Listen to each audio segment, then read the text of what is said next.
Man, this is slow going through these towns. Another car coming. Good morning everyone. We're at the Zebra Bar and they've got a nice map of Africa.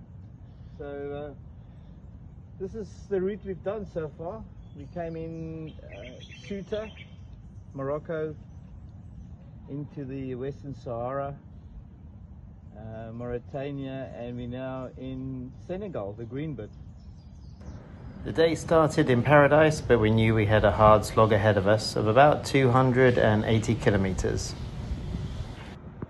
So what I'm attempting to do now is removing the thermostat on the vehicle. Now the thermostat, when the engine is cool, it basically stops the cooling water around the engine, so the engine can warm up, and then as soon as the water becomes hot, there's a little temperature switch inside, more like a spring, and then it'll allow the cooling water from the radiator to go around the engine.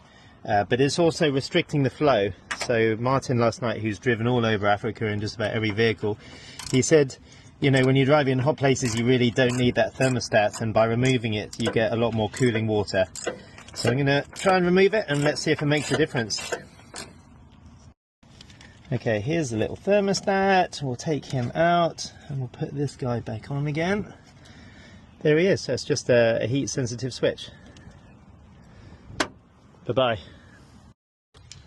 Okay, the other issue we had is that strange fuel contamination, and I think it's because in Hong Kong I had a slight leak of this fuel tank, and I put some fuel tank liner sealer inside, and I think it's starting to slightly come off, which is not good.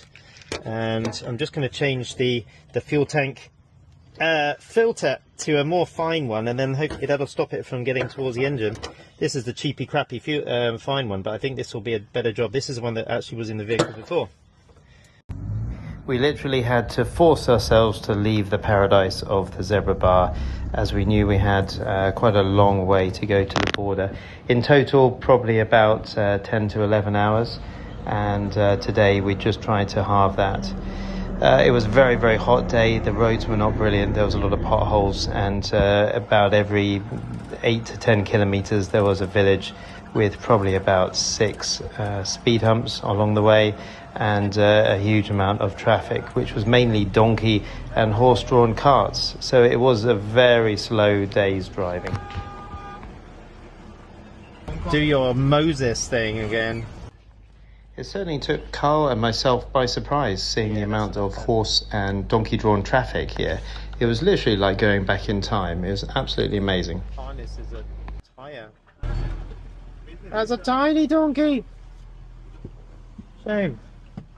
Even though we planned to use the main auto routes, these roads went through pretty much every single town along the way, and as you can see, we just ground to a halt.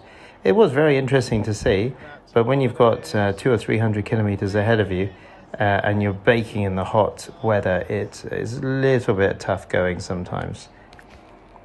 These old Land Rovers have very heavy clutches, so it does get quite tiring on your left foot when you're coming through here. And also you watch the temperature gauge of the coolant water increasing all the time. We're up to about 80 degrees even with the thermostat out today, but it never went above 80, so we were pretty impressed. And look at this Peugeot. Wow. That is beauty. That is a beaut. With Landy and our temperatures soaring, we pulled off the road and found a nice baobab tree to have a nice cup of tea.